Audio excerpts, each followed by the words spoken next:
Pemirsa, Komnas HAM juga menemukan dugaan pelanggaran HAM pada pemilu 2024 antara lain kasus politik uang dan pengerahan aparat untuk memenangkan capres-cawapres tertentu. Bagaimana praktik politik uang ini terjadi dan juga bagaimana Komnas HAM menyikapinya. Kami akan membahasnya bersama Komisioner Komnas HAM yang juga Wakil Ketua Tim Pemilu Saurlin P. Siagian. Pak Saurlin, terima kasih atas waktunya di Berita Pemilu. Jadi ada politik uang, kemudian ada pengerahan aparat. Ini menjadi temuan Komnas HAM pada pemilu 2024. Praktiknya seperti apa sih Pak tepatnya? Apakah ini termasuk pelanggaran HAM pada pemilu kali ini menurut Komnas HAM? Ya, selamat sore. Pertama, mungkin perlu juga saya sampaikan kami melakukan pemantauan sejak pra, hari H, dan pasca sampai sekarang masih berlangsung. Tapi kami berpikir penting untuk segera menyampaikan beberapa temuan kami kepada publik karena pemilu memang membutuhkan respon yang cepat dan efektif ya. Dan kami memfokuskan diri pada memperhatikan hak kelompok rentan, pemenuhan hak kelompok rentan, netralitas aparat sipil dan keamanan, dan juga memastikan hak atas kesehatan penyelenggara pemilu ya. Dan saya mulai dari akhir karena menurut saya sangat menarik. Temuan kami di 50 kabupaten kota dan di belasan provinsi. Kami melakukan pemantauan di 50-an kabupaten kota itu sudah 71 meninggal ya penyelenggara, dan saya kira itu hal yang sangat serius. Dan saat ini rekapitulasi pleno masih berjalan di berbagai kecamatan di seluruh Indonesia, dan kita sangat prihatin dengan situasi itu dan kita berharap itu tidak berlanjut ya dengan masih berlangsungnya saat ini proses penghitungan. Dan seperti yang disebutkan tadi ya, kami menemukan bahwa di 50-an kabupaten yang kami jumpai tidak ada TPS khusus di rumah sakit, sebagaimana pernah kami rekomendasikan supaya rumah sakit memiliki TPS khusus. Oke. Dan warga binaan di berbagai lapas dan hutan juga kami temukan banyak yang tidak mendapatkan hak pilihnya di 50 kabupaten yang kami jumpai. Baik. Dan terkait netralitas, saya kira tadi sudah ditayangkan oleh Metro TV ya, cuplikan-cuplikan yang diantaranya adalah yang kami laporkan juga ada sekelompok kepala desa yang secara artikulatif menyampaikan dukungan pada salah satu paslon, dan kemudian ada seorang gubernur juga menyampaikan hal yang sama. Dan kami anggap ini bisa mengurangi kualitas demokrasi kita dan tentunya kualitas pemenuhan hak asasi manusia. Baik. Nah, Komnas HAM tentu fokus pada bobot hak asasi manusia dalam pemilu. Kami tidak akan mencampuri yang urusannya, meskipun kita menerima banyak sekali laporan yang tidak terkait langsung dengan bobot hak asasi, tapi tetap kita terima. Namun kita channeling ke lembaga-lembaga pengawas pemilu seperti Bawaslu, DKPP, dan lain sebagainya.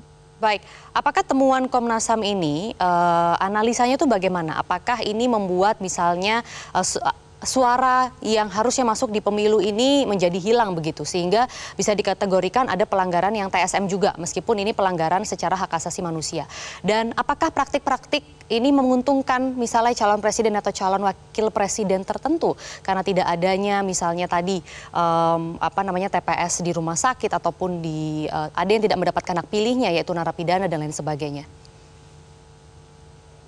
Ya, kami masih mencoba melakukan anatomi terkait temuan-temuan kami, masih berlangsung ya, dan tetapi karena situasi yang mendesak, kita membutuhkan respon dari para pihak segera sehingga kita menyampaikan rekomendasi kita.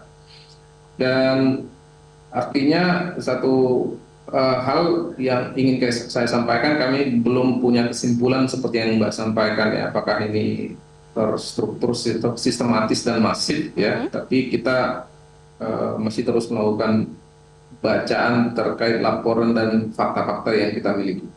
Baik, kalau untuk detailsnya dari unsur kerugian negara misalnya dari praktik pengerahan aparat dan politik uang itu ada tidak Pak Saurlin? Mungkin yang tepat menjawab itu pengawas pemilu ya, yang lebih fokus pada pelanggaran administratif ya. Tapi kalau seandainya ada yang cukup kuat bobot hak asasinya, nah kami akan melakukan pendalaman. Bobot hak asasi dalam artian apakah suatu tindakan yang melibatkan kekuasaan bisa berpengaruh terhadap menurunnya kualitas hak asasi masyarakat. Jadi kita akan fokus kepada hal-hal yang kita anggap memiliki bobot hak asasi. Baik. Seperti misalnya dengan politik uang, saya kira sudah jelas pengaturannya. Kita akan rekomendasikan untuk segera ditangani oleh Badan Pengawas Pemilu. Baik, tapi Komnas HAM Dan juga menemukan praktik itu ya sebenarnya ya saat meninjau ya, 20 kita kabupaten. menemukan itu di lapangan. Oke. Fakta-faktanya ada sama kita, tetapi tentu kita tidak akan memproses sesuatu yang menurut kita punya bobot HAM tidak cukup kuat. Baik. Karena ada badan-badan lain yang diatur undang-undang untuk segera melakukan respon ya terkait hal-hal seperti itu. Misalnya seperti politik uang. Baik, kita akan bahas lebih lanjut ya bagaimana kaitan temuan-temuan Komnas HAM ini terhadap pelanggaran hak asasi manusia. Namun kita akan jeda terlebih dahulu. Pemirsa, tetaplah bersama kami di Berita Pemilu. Dan kita pemirsa masih membahas mengenai temuan-temuan Komnas HAM mengenai ketidakidealan pemilu 2024. Mungkin saya akan langsung kembali ke Pak Saurlin kembali. Pak Saurlin, jadi dari temuan-temuan tersebut khususnya misalnya terkait kecurangan begitu ya yang juga bisa mencederai hak asasi manusia sebagai pemilih. Nah, apa tindak lanjut dari temuan Komnas HAM terkait hal tersebut? Yang terkait dengan administrasi, pelanggaran administrasi, kita akan segera sampaikan kepada pengawas pemilu. Dan juga terkait kematian penyelenggara yang kalau kita cek per hari ini sudah lebih dari 100 ya, banyak lembaga melaporkannya, tapi kami sebenarnya satu hari yang lalu masih melaporkan sekitar 71 yang meninggal. Tetapi di saat kita saat ini sedang berbicara, pleno sedang berjalan di kecamatan ya. Artinya kita ingin menghimbau segera kepada KPU untuk melakukan langkah-langkah mitigasi supaya kematian yang masih berlangsung ini bisa dihentikan ya. Jika KPU melakukan tindakan mitigasi yang cepat, saya kira bisa menghentikan korban. Nah, kalau tidak bisa lebih banyak lagi. Jadi itu sebabnya kita segera ingin menyampaikan ini kepada para pihak, utamanya KPU dalam konteks kesehatan dan keselamatan para penyelenggara di seluruh Indonesia. Mereka penting mendapatkan sebuah kebijakan khusus dari KPU untuk memastikan jam kerja mereka tidak overload ya. Karena overload membuat mereka saat ini mungkin masih sangat kelelahan dan terus bekerja. Dan yang penting adalah pengamanan terhadap surat suara dan kotak suara bisa dilakukan dengan baik, tidak memaksakan overload ya, dan overtime. Nah, kami secara khusus menghimbau itu karena itu yang emergensi menurut kami ya, segera melakukan tindakan mitigatif terkait untuk memastikan penyelenggara pemilu yang sekarang sedang bekerja di lapangan di berbagai kecamatan sedang pleno bisa diperhatikan dengan baik.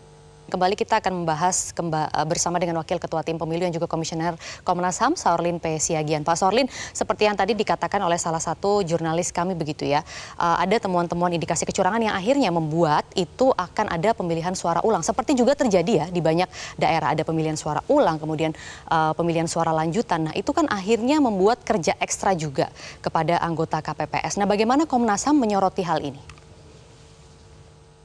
Ya tentu. Pertama, jika ada PSU adalah sesuatu yang secara positif kita lihat ada pengakuan ya, pengakuan dari kesalahan. Artinya ada potensi untuk memulihkan hak-hak masyarakat dan untuk memilih secara baik dan benar. Nah, dan Komnas HAM masih melanjutkan pemantauan termasuk kepada lokasi-lokasi yang kita sudah identifikasi melakukan PSU, dan yang kedua ke lokasi yang saat ini juga mengalami bencana alam dan termasuk konflik sosial. Kita mencatat ada beberapa lokasi titik yang di mana terjadi konflik sosial yang saat ini sedang kita monitoring secara dekat Baik, di konflik Indonesia. konflik sosial terbanyak apa misalnya Pak Saurlin yang ditemukan oleh Komnas HAM dan bagaimana analisanya? Secara indikatif kita menemukan misalnya jika satu orang atau satu partai memiliki suara yang sedikit di sebuah tempat yang tidak diekspektasi seperti itu, maka mereka melakukan kekerasan. Dan atau sebaliknya, atau misalnya di satu desa misalnya tidak seperti yang diharapkan, nah terjadi misalnya perusakan rumah gitu, dan juga kekerasan fisik terjadi di beberapa tempat. Saya kira ini menjadi sesuatu yang berikutnya akan kami laporkan juga. Tapi saat ini belum bisa kita laporkan, kita sedang melakukan identifikasi ke beberapa titik di mana terjadi konflik sosial. Baik, adakah bukti-bukti begitu yang sudah mulai dihimpun oleh Komnas HAM? Karena juga kalau kita ketahui di hari atau beberapa lama setelah pemilu tuh Bawaslu merilis ada sekitar 2.600-an intimidasi begitu yang masuk ke Bawaslu dan itu sudah diverifikasi. Nah, apakah itu juga sejalan dengan temuan Komnas HAM bahwa ada intimidasi di situ yang bisa mempengaruhi hak asasi manusia? Dan bagaimana bukti-bukti yang sudah dihimpun sejauh ini, Pak Saud? Ya, laporan ke Komnas HAM sudah masuk pra pemilu dan ada intimidasi ada, tetapi mungkin beda dengan laporan ke Bawaslu ya. Nah, kami akan masih terus mendalami bagaimana bobot hak asasi manusia dalam konteks laporan-laporan ini. Nah, jika memang bobotnya cukup kuat, maka kita akan tindak lanjuti dengan rekomendasi dan melanjutkan dengan atau mediasi melalui mekanisme di Komnas HAM. Tetapi jika bobot HAM-nya tidak terlalu besar, kemudian itu pelanggaran terjadi, pelanggaran kepemiluan, misalnya pidana atau administrasi, maka akan kita sampaikan kepada pengawas pemilu dan juga pemerintah. Jika misalnya itu urusannya dengan netralitas, maka kita akan sampaikan kepada satu tingkat di atasnya atau dua tingkat di atasnya. Jika itu pelanggaran oleh kepala desa, misalnya akan kita sampaikan kepada dalam hal ini Kemendagri sebagai atasan dari bupati misalnya. Dan jika itu urusannya dengan isu netralitas oleh bupati atau wali kota, maka kita akan sampaikan rekomendasi kita kepada Kemendagri untuk memberikan sanksi. Baik, Komisioner Komnas HAM sekaligus Wakil Ketua Tim Pemilu Saurlin P. Siagian, terima kasih atas waktunya di Berita Pemilu. Jelajahi cara baru mendapatkan informasi. Download Metro TV Extend sekarang.